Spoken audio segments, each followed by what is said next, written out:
All right. So the Fed just met. They said, hey, let's pause. Let's not raise rates. They said a whole bunch of things, Mr. Frost, that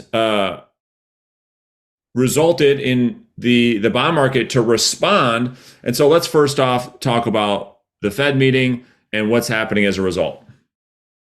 Yeah. So, it wasn't, I don't think it was really a surprise on their tone, right? They haven't, Jerome Powell hasn't deviated from what we would consider a very hawkish tone, which basically is bad guy vibes, right? Like, to put it as the easiest way to put it, like, he's very negative on the response that his moves have had on inflation and on the labor market. So that his tone really carried through. They mentioned their a couple of things. They revised some of what their inflation data is. So they actually revised that inflation data was going to be lower by the end of this year than they thought it was going to be.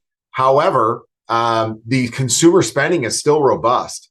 And the reason for that, or the reason for this resilient consumer, is a few things. Number one, it's available credit. Number two, it's cash that they've been able to save. Like, the amount of money in the economy has been higher than it's ever been, which is now declining, which is the first time it's one of the first times that money in the economy has ever actually declined. But because we had such massive stimulus packages for so long, that there's still money there. And then there's the job market, and people are still finding employment, and they're able to pick up, like, as we talk about these employment reports all the time. First of all, they get revised for the worse, but the jobs that we're creating are part-time jobs, and the other large sector are for people over the age of 55, and that's generally considered like retirement jobs. They're not full-time jobs. We're still seeing hours worked reduced. We're seeing the wage growth slow down. We're seeing all these things happen, but it's not happening at a pace that they're happy with. And Powell basically said, until we see meaningful declines in jobs, right? So we see the unemployment rate go up, right? And they also see unemployment claims go up. They are going to remain restrictive with their policy. So that was kind of hit number one, right? That was the first punch to the nose. And then he also would not, despite the Fed being kind of split now on not raising rates any further and raising rates one more time for 0.25%, he wouldn't back off that. He's like, we still have another 0.25% rate hike that a large majority of the Fed governors thinks they need to do, but is going to be data dependent, right? And so now we're just watching this data on pins and needles, and then it doesn't help. The day after the Fed meeting, we get unemployment data where unemployment claims were very low. They're not very low, but they were 201,000, and they were expecting 225,000. So it was less people filed for unemployment than what everybody was expecting, which also hurt the market and hurt the bond market. So it's like we've said this whole time, like, there's all the recession indicators and all the things that are supposed to happen, all the technical things to bring rates down are happening, other than the fact that we haven't had the big problem yet, because jobs are still so robust. Like, if you can't pay your bills, it's never been easier to go out and get a second job. Yeah. And that's what's keeping people afloat. Yeah. So couple things on that. And that was all really well said. I mean, so as a result of the Fed's meeting, right, rates are still lingering around that 7.2%. And the thing that we have to look at, to your point, is unemployment. So let's just look at this for a second. So this is an unemployment chart that goes all the way back to like 1950. And these little gray spikes, for the audience's sake, represent a recession in the US economy. And what happens is, every single time there is a recession, unemployment rises. Every single time. And you can see what happens to the unemployment rate. And so if we go back to the last great recession of 2007, 2008, 2009, You could see unemployment was at 4.7, and then it went way up to 9.9. And then the same thing happened during the pandemic, right? So the pandemic hit and boom, unemployment went through the roof. Well, why does this matter? Well, because what the Fed is essentially trying to do is put us into a recessionary period to drive up unemployment. That is exactly what Steve just said. Well, okay, Brandon, fine. What does that mean? Well, here's the correlation to that with mortgage rates. This is the whole point. This is why we're paying such close attention to the numbers, as Steve pointed out.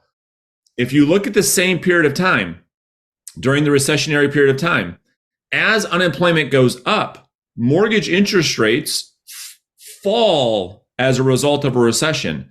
Every single time we've had a recession. So if you go back to 1981, recession, rates plummet. Go back to 1990, recession, rates plummet. Go back to 2001, rates plummet. Go back to 2008, rates plummet. Go to the pandemic, rates plummet. So then we've been raising rates. And this is why when Steve says the Fed isn't going to stop until they start to see unemployment go up, that is when we can expect mortgage rates to go down, resulting in the unlocking of real estate transactions. That's the easiest way I can explain it in like layman's terms, Steve. What do you want to add to that so that the audience can say, okay, that makes sense. Now I can see kind of where we're going. Yeah, absolutely. So, a couple of things to keep in mind is that like unemployment claims are always a recession. If you look at it from the recession perspective, right, is that unemployment claims are always at their absolute lowest before a recession. That's right. Because they're never high when a recession starts, right? And really going back to that, like normally it takes on average 22 months to recognize and then identify when a recession was starting. We're like 16, 17 months into whatever it is that we're going to be. The Fed again said at their meeting, like, hey, listen, the soft landing, the road to a soft landing is widened. There's a much greater chance of it if they can figure out how to bring or to settle down this labor market and keep everything else moving the way they have. Like the Fed, the one thing that we have to keep in mind is that the bond market is what's really driving rates right now. The mortgage rates can go down significantly without the Fed cutting rates. It's not the Fed cutting rates that's going to drive mortgage rates right now. It's going to be that 10-year bond and watching that bond market. As soon as that bond market, which works hand in hand with mortgage-backed securities, is as soon as we start to see that market settle down, we start to see those unemployment claims rise, we'll see bond yields fall, the prices of mortgage-backed securities will improve, and we'll start to see rates go down. So it's getting there that's tricky. So it's important to remember, one, that these things always start when unemployment is at its lowest. The other thing that you have to remember is that unemployment during a tightening cycle is the last thing that you see happen. And we talked about this before, is you see hours worked reduce, right? So you think about it as if you're a business owner, right? What are you going to do in your business if you're tightening, right? And as a business, you're seeing your revenue decrease. You're going to decrease hours. You're going to reduce the amount of job openings that you have. You're going to slow down on your hiring. So think hours worked, JOLTS or job openings, Friday labor reports that we get on the first Friday of every month. And the very last thing that you do as a business owner, the very last call that you ever want to make is that, hey, it's time to join the unemployment line. We're eliminating your position. And so that's why that's the last thing impacted by all these different Fed policies that they're putting in place. Yeah, great point. And so what are we paying attention to right now? So everybody in the industry, we're really paying attention to what's going to happen on October 6th, because this is the next big release of the unemployment. And we're trying to see, okay, if that continues to trend upwards, which it is, to be fair, like it is trending upwards. And so if that continues to happen, mortgage rates should respond favorably and go down, which will help re-energize the housing market. And so that's what we're paying attention to. Steve, go ahead. Do you want to add something? No, that's it. The other one, so they're going to be watching, we're going to watch for that. We're also going to be watching for PCE, so personal consumption expenditures, which I believe will be out next week. So that one usually comes later in the month. So we get CPI and PPI early in the month, which is a big inflation reading. We also get the employment figures in the beginning of the month. And then toward the end of the month, we get personal consumption expenditures. So that one and CPI are the big ones the Fed watch for inflation. And then every Thursday, we get unemployment claims. And we also, on the first Friday of every month, we get the jobs report. So those are really going to be the numbers that drive rates right now and what we're really looking for. Yeah. And the thing is with PCE, right? So I just want to pull this up really fast. So here's the, here's my view. Maybe you and I can get into a healthy debate here is like, if we look at this core PCI, right? And we say, okay, where is it at and what's been happening of April and then May and then June, July. And we start to look at this stuff as it has come down. The reason why in my head right now, it's like unemployment is really the driver because I don't really care what's happening with inflation because what hasn't been true for us is like inflation has dropped dramatically and mortgage rates have increased. So it's kind of an inverted response right now, which is really weird. We haven't really seen that in the past. Yeah, but keep in mind, so personal consumption expenditure, so that's our money that we're spending on stuff, is driven by your job, right? So that's why that one matters a lot. And we also know that, like we used the analogy before with going on a diet. The last 20% of the weight you want to lose is the hardest to lose. And so this is when it becomes pain time. And the bond markets are going to be watching for that PCE number to be on pace with the Fed's new projection of what they see that decreasing to, which I believe they're planning on PCE ending the year at 3.2%, which would be, is not far off from where we're at today, but it still needs to make a move a little bit. Yeah, it'll just be interesting, and it makes sense. It does make sense. It's just what we, again, we haven't seen it as of lately because you and I, if we just kind of look again and we say, all right, well, cool, let's check this out. And historically, you're right. It's like, well, if I can blow this up a little bit. Okay.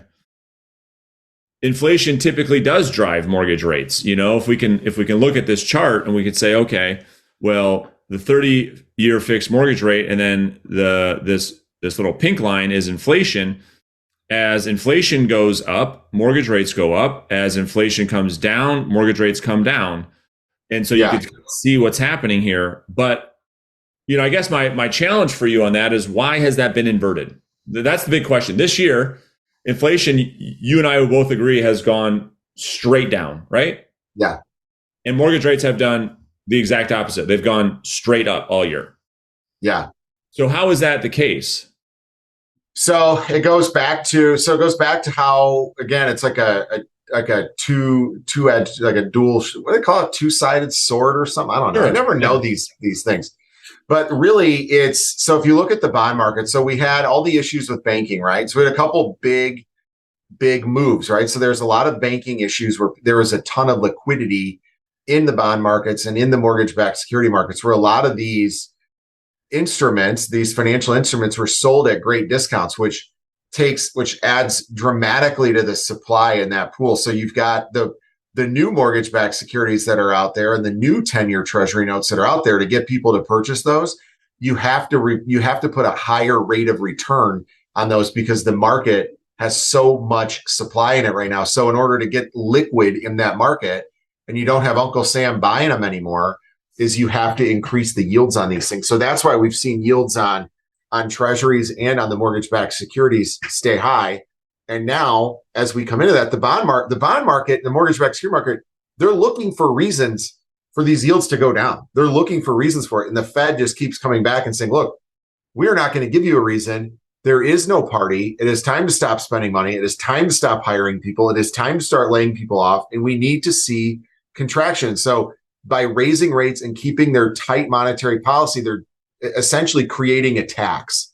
and they're taxing the system. They're taking money out of places people can spend that. And we're going to see that compound. We're going to see that with student loans and some of these other things. Although, as far as student loans go, the majority of student loan repayment plans are based on income anyway. So it's not going to be this dramatic swing that the news is making it out to be. I don't think the student loans are really going to be that big of a deal. It's really going to be battling this labor market and continuing to watch for that to soften.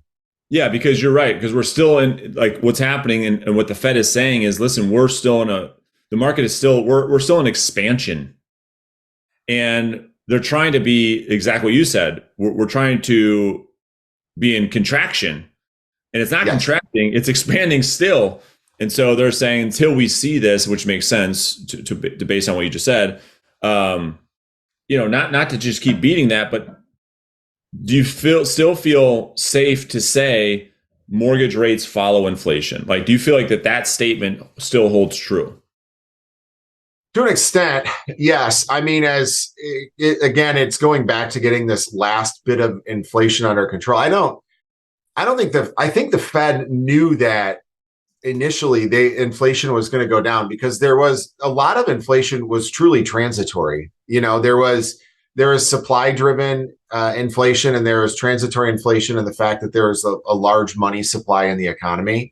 And so I believe that the Fed knew and planned on, and the markets knew and planned on seeing that first big drop in inflation happen. But it's like, even if you look at, like, they want inflation, like core CPI at 2%.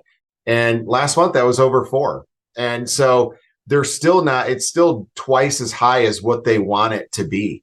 And until we get that under control, then we're still not going to see that same break in rates. Now, if we start to see some change in the employment scene and situation, we start to see that 10-year treasury market move down some, then without the Fed changing their policy and needing to do that, we'll see rates move down, and that, just from that catalyst as well. Yeah. And that makes sense, because it's I would call rates stubborn, right? Because if you say, okay, well, let's look at inflation since the beginning of this year. Well, we started off at 5.71%, and now look at it's just gone nothing but just down, down, down, down, down, down. Well, then if you look at mortgage interest rates since January of this year, all they've done is go up. That's the most frustrating piece to me, is just the inverted response on how rates have responded to inflation coming down. But again, to your point, I think that there's some things hopefully here in the fourth quarter of 2023, at least that's what we believe, that will drive rates to start coming back down, setting up for what I believe to be a great 2024 for people in the real estate industry. So listen. Yes, please. We want it. Yeah. Need it. Yeah. You can only play so much, Pac-Man on your computer. It's time to work. It's tennis clash, bro. It's tennis clash, but either way. So I appreciate you. And we will come to you guys next week with another housing market update. Thanks, man.